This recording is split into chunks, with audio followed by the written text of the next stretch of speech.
जब आप नया नियम पढ़ते हैं तो आत्मिक संघर्ष, आत्मिक युद्ध की अवधारणा, उसका विचार स्पष्ट रूप से सामने आता है। असल में मसीह का अनुसरण करना आपको संघर्ष से बाहर नहीं रखता, बल्कि आपको उसमें शामिल करता है, और इसका कारण यह है कि कोई भी अवसर बिना विरोध के नहीं आता। प्रभु का अनुसरण करना आपको एक निशाना बना देता है। यह आपको उन लोगों का निशाना बना देता है जो आपके कार्यों को गलत समझते हैं। यह आपको उन लोगों का भी निशाना बना देता है जो ईसाई धर्म से, प्रभु से घृणा करते हैं। यहाँ तक कि जब आप सही काम करने की कोशिश करते हैं तब भी अक्सर आपको इसकी कीमत चुकानी पड़ती है। यह उस पुराने कहावत की तरह है, कोई भी अच्छा काम बिना सजा के नहीं जाता। तो मैं आपको बताना चाहता हूं, अगर आप सही काम करने के लिए भी कष्ट उठाते हैं तो परमेश्वर प्रसन्न होता है, और सच कहूं तो यही सबसे महत्वपूर्ण बात है। अब आपको याद होगा कि पतरस कुरनेलियुस के घर गया था। उसने सुसमाचार सुनाया। कुरनेलियुस और उसके परिवार ने मसीह में विश्वास किया। पतरस ने उनके साथ भोजन किया, पतरस ने उनके परिवार के साथ संगति की। तो कौन जानता है, हो सकता है पतरस ने पहली बार पोर्क बारबेक्यू सैंडविच खाया हो, शायद उसके साथ थोड़ी बेक्ड बीन्स भी रही हो। खैर, ज्यादा समय नहीं लगता कि यह खबर फैल जाती है और यह यरूशलेम तक पहुंच जाती है। कैसा रहेगा? यहाँ एक यहूदी प्रेरित है जो अशुद्ध अन्य जातियों के साथ घूम रहा है, और इसी के साथ प्रेरितों के काम 11 खुलता है। अब यहूदा भर में जो प्रेरित और भाई थे, उन्होंने सुना कि अन्य जातियों ने भी परमेश्वर का वचन ग्रहण किया है। सो जब पतरस यरूशलेम गया तो खतना वालों के दल ने उसकी आलोचना की और कहा, तू खतना न किए हुए लोगों के पास गया और उनके साथ खाया। अब आप इन पदों में देख सकते हैं कि पतरस के आलोचक उससे सवाल पूछकर शुरुआत नहीं करते। वे उसके दृष्टिकोण की कोई व्याख्या नहीं मांगते। वे तो किसी शास्त्रीय पद से भी अपनी बात नहीं रखते। इसके बजाय वे सीधे मुद्दे की जड़ पर वार करते हैं। जब पतरस बाहर था तब तक झूरी पहले ही मिल चुकी थी। उन्होंने इसके बारे में सुना, उन्होंने सबूत सुने और वे फैसला सुनाने के लिए तैयार हैं। पतरस, तुमने हद पार कर दी। पतरस, तुमने उन अन्य जातियों के साथ भोजन करके पाप किया है। अब आज हमारे लिए यहूदी और अन्य जातियों के बीच इस तरह की संगति मामूली सी लगती है। तो मैं आपको थोड़ा पृष्ठभूमि बताता हूं, जिससे पता चलेगा कि उस समय यह स्थिति कितनी विस्फोटक थी।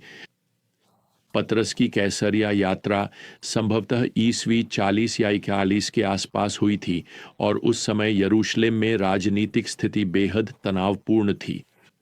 रोम का सम्राट एक व्यक्ति था जिसका नाम कैलिगुला था। सभी के अनुसार वह एक मानसिक रोगी था। वह सचमुच पागल था। उसने अपने परिवार के सदस्यों और अन्य लोगों को मार डाला जिन्हें वह अपनी शक्ति, अपने सिंहासन के लिए प्रतिद्वंद्वी मानता था। वह लोगों को फांसी देने में मनोरंजन ढूंढता था। उसने तो अंततः खुद को भगवान घोषित कर दिया और अपने सम्मान में कुछ मंदिर भी बनवाए। उसके लिए बलि भी चढ़ाई जाती थी। एक समय पर कैलिगुला ने पेट्रोनियस नामक एक व्यक्ति को यहूदिया में बड़ी संख्या में सैनिकों के साथ भेजा ताकि वह मंदिर में उसकी खुद की मूर्ति स्थापित कर सके, और उसने आदेश दिया कि इसके लिए जो भी बल प्रयोग करना पड़े किया जाए।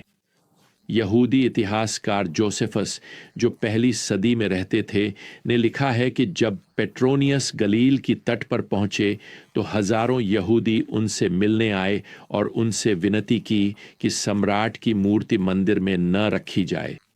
वे पेट्रोनियस को यह मनाने में सफल रहे कि वह कैलिगुला को पत्र लिखें और आदेश को वापस लेने का अनुरोध करें। कुछ महीनों बाद संभावित तबाही टल गई जब कैलिगुला की हत्या कर दी गई। मैं आपको यह सब इसलिए बता रहा हूं ताकि आप पतरस के कार्यों और उस पर हुई प्रतिक्रिया की पूरी तरह से पृष्ठभूमि समझ सकें। पतरस न केवल गैर यहूदियों के साथ भोजन कर रहे थे, उनके साथ समय बिता रहे थे, मेलजोल कर रहे थे, जो उनकी नजर में पहले ही काफी बुरा था, बल्कि अब वे एक रोमी सूबेदार को भी कलीसिया में लाने का प्रयास कर रहे हैं। कर्नेलियुस रोमन सेना में एक उच्च पदस्थ अधिकारी था और संभवतः उसी समय उसकी सेना यरूशलेम की ओर बढ़ रही थी, मंदिर को अपवित्र करने और आवश्यकता पड़ने पर यहूदियों का खून बहाने के आदेश के साथ। तो आपको समझना होगा कि भावनाएं बहुत उफान पर थीं। यरूशलेम की कलीसिया के प्रमुख नेता यह मान चुके थे कि पतरस ने मूसा की व्यवस्था का उल्लंघन किया है। उसने वे चीजें खाईं जो उसे नहीं खानी चाहिए थीं। उसने इज़राइल राष्ट्र के प्रति विश्वासघात किया है। उसने एक रोमी ऊह कमांडर से दोस्ती कर ली है। ये यहाँ गंभीर आरोप हैं और अब पतरस अपने कार्यों का बचाव करने जा रहा है। तो जब हम पतरस की प्रतिक्रिया देखते हैं तो सबसे पहली बात जो मैं चाहता हूं कि आप ध्यान दें वह है उसके आरोप लगाने वालों के प्रति उसका धैर्य। आप उम्मीद कर सकते थे कि चौथी आयत कुछ इस तरह शुरू होगी और पतरस उन पर ऐसे निराधार आरोप लगाने के लिए चिल्लाने लगा। नहीं, इसके बजाय हमें यहां बताया गया है कि पतरस ने उन्हें सब कुछ बहुत शांत और व्यवस्थित तरीके से समझाना शुरू किया। हालांकि उसके आरोपियों ने पतरस पर अपने सारे आरोप दाग दिए और वैसे भी वे पूरी तरह गलत थे और पतरस यह जानता है। फिर भी वह कृपा पूर्वक समझाना शुरू करता है कि यह सब कैसे हुआ, जैसा कि यहाँ आयत 5 से 15 में बताया गया है। वह उस दर्शन का वर्णन करता है जिसमें चादर पर जानवर थे। परमेश्वर की आज्ञा की अपवित्र भोजन खाओ, परमेश्वर की आज्ञा की कुरनेलियुस से मिलने जाओ। कुरनेलियुस और उसके घराने तथा उनके साथ अन्य अन्य जातियों के विश्वास का प्रमाण और पवित्र आत्मा का चमत्कारी कार्य जिसमें उनके द्वारा भाषाओं का चिन्ह दोहराया गया। लेकिन मैं चाहता हूं कि आप ध्यान दें कि पतरस न तो चिल्ला रहा है, न ही किसी पर उंगली उठा रहा है, न ही पैर पटक रहा है। वास्तव में उसका सम्मानजनक और कृपालु स्वभाव उसके आरोपियों को निहत्था कर देता है और अब कोई और आरोप नहीं लगते।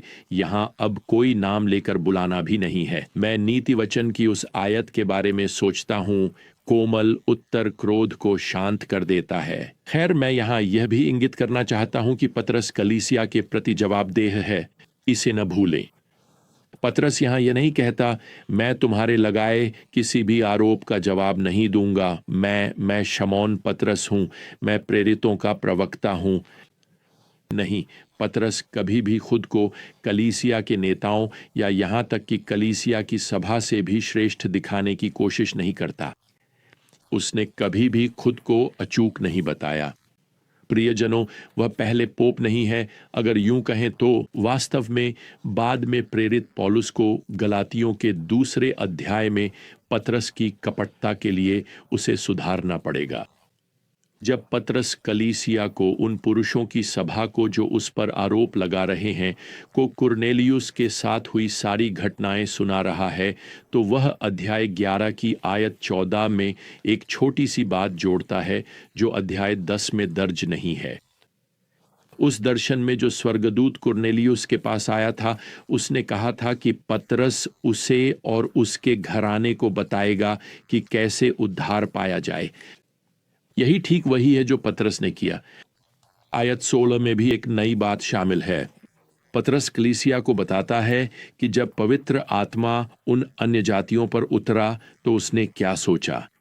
वह यहाँ कहता है, मुझे प्रभु का वचन याद आया कि उसने कहा था, यूहन्ना ने पानी से बपतिस्मा दिया, पर तुम पवित्र आत्मा से बपतिस्मा पाओगे। तो पतरस पवित्र आत्मा के उस वादे और कुरनेलियुस के घर में जो हुआ उसके बीच संबंध जोड़ रहा है। यह पवित्र आत्मा का प्रतिज्ञात बपतिस्मा था और इसने सिद्ध कर दिया कि अन्य जाति विश्वासियों और यहूदी विश्वासियों से मिलकर मसीह की एक ही देह, एक ही सार्वभौमिक कलीसिया बनती है। उन्होंने सभी ने वही एक पवित्र आत्मा प्राप्त किया था। और अब पतरस इसका अर्थ यहां आयत में समझाता है।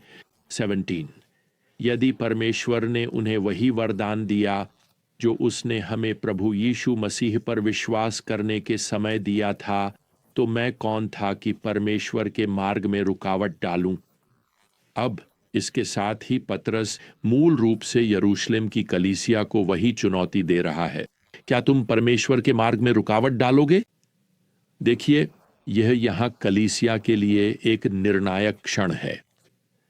मैं कल्पना कर सकता हूं कि यहूदी विश्वासी और कलीसिया के अगुवे एक दूसरे की ओर, पतरस की ओर और उन 6 गवाहों की ओर देख रहे होंगे जो पतरस के साथ कुरनेलियुस के घर से आए थे। शायद आप इस क्षण में एक सुई गिरने की आवाज भी सुन सकते थे। जो उन्होंने अभी अभी पतरस से सुना वह चौंकाने वाला था। यह आश्चर्यजनक था, यह अविश्वसनीय था, यह चुनौतीपूर्ण था। इसने उन सभी धारणाओं को बदल दिया जो उन्होंने कलीसिया के स्वरूप और उसके होने के बारे में बनाई थीं। खैर, जब वे इस क्षण पर विचार करते हैं तो मुझे यह कहते हुए खुशी हो रही है कि जो गुस्से के कारण उनके चेहरों पर लालिमा थी वह धीरे धीरे उतरने लगती है। उनका गुस्सा शांत हो जाता है और उनके दिल एक साथ धड़कने लगते हैं। और मुझे आपको बताने दीजिए, लूका, जो प्रेरितों के काम की पुस्तक के लेखक हैं, जो इस पुस्तक में दशकों की सेवकाई को कवर कर रहे हैं, वे इस एक घटना को लगभग 2 अध्याय समर्पित करते हैं। क्यों?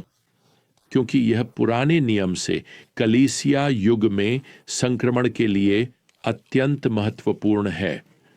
और वैसे यहां जब पतरस ने अपनी बात पूरी कर ली तो कोई प्रतिवाद नहीं हुआ, कोई बहस नहीं हुई। हमें अब यहां इस अद्भुत रिपोर्ट के बारे में बताया गया है। अब इस पद में 58, जब उन्होंने ये बातें सुनी तो वे चुप हो गए और उन्होंने परमेश्वर की महिमा की, कहते हुए, तो क्या अन्य जातियों को भी परमेश्वर ने वह मन फिराव दिया है जो जीवन की ओर ले जाता है।